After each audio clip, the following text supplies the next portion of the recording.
quiero conversar con ustedes sobre dos conceptos económicos que se suelen comparar como si fueran lo mismo o referir a ellos como una identidad. El concepto de desarrollo y el de crecimiento.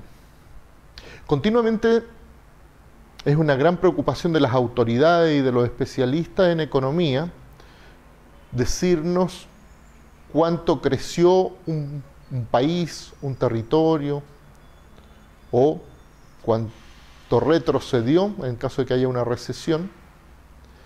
Y al mismo tiempo, a medida que mejoran los índices de ingreso per cápita de Chile, por ejemplo, se habla de que estamos a punto de convertirnos en un país desarrollado.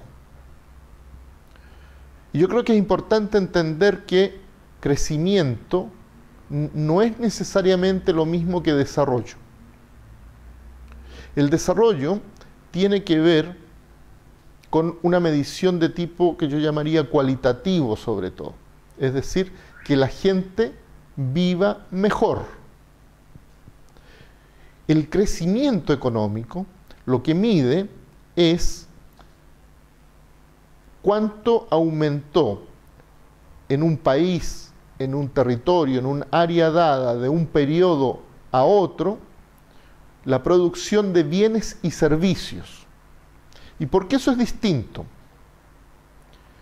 Porque estamos hablando de una medición que habitualmente se hace con el PIB, el PIB, de tipo puramente cuantitativa. En otras palabras, da igual que lo que se esté produciendo sean cárceles, bombas de racimo, mantequilla o educación.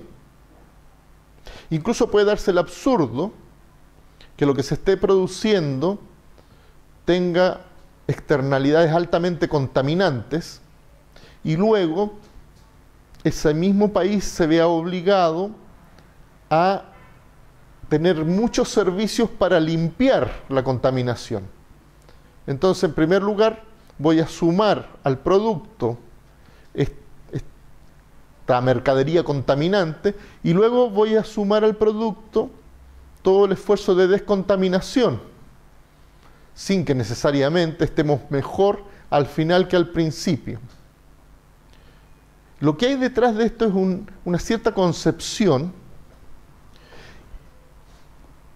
que parte de la premisa que en un mundo que es finito en recursos, el crecimiento puede ser infinito, lo cual es un absurdo.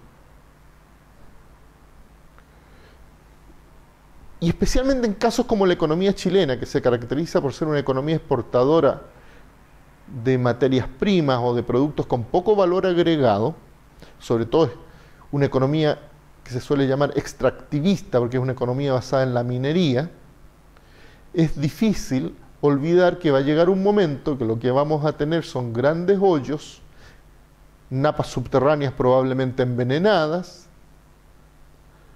y ya no nos va a quedar el recurso que estamos explotando. ¿Puede llamarse eso desarrollo?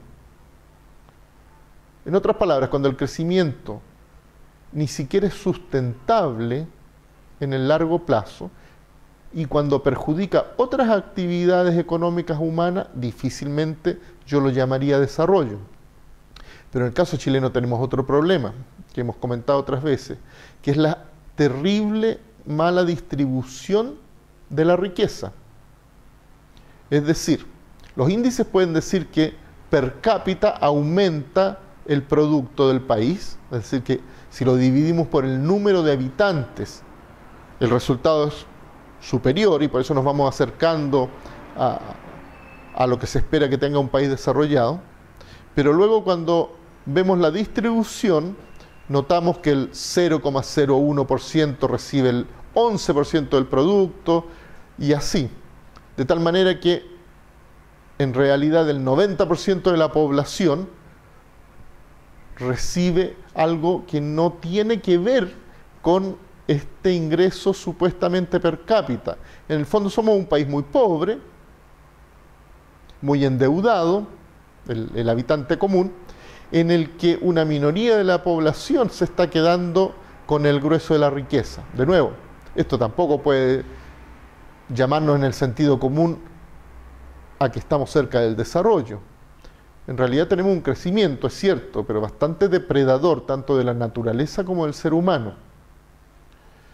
Y aquí he mencionado otro aspecto que también hay que tomar en cuenta. Como todos ustedes saben, la economía global está enferma hoy día. Grandes economías desarrolladas tienen índices de crecimiento, de nuevo si tomamos el índice del producto, muy bajo, o incluso están en recesión, o se están retrocediendo, como es el caso de Europa. Y otra característica es el alto endeudamiento.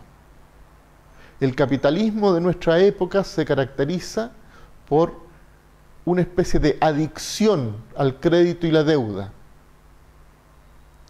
Y esto está en relación, de nuevo, por esta desesperación que tienen los analistas muchas veces por ver cuánto ha crecido una determinada área, un determinado país. Porque, ¿cómo garantizamos que en el futuro el crédito va a ser pagado si no hay crecimiento? Lo único que reduce el riesgo del crédito es la perspectiva futura de que en el futuro va a haber más producto que en la actualidad. Pero hay que entender que esto, y yo insisto, es imposible que se dé perpetuamente.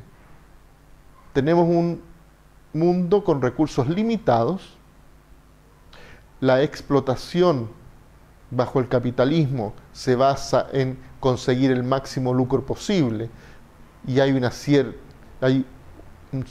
manera caótica de explotar estos recursos, de tal manera que lo que estamos llegando es ya en algunos nichos al límite posible del crecimiento. Eso es lo que nos espera en las próximas generaciones, a menos que seamos capaces de cambiar hacia un nuevo tipo de economía, una economía planificada, en que efectivamente los frutos del esfuerzo del trabajo humano sean repartidos entre todos y dilapidemos menos, y probablemente sin necesidad de sobreexplotar los recursos vamos a poder vivir todos mejores. Pero esa es la apuesta, un nuevo tipo de economía.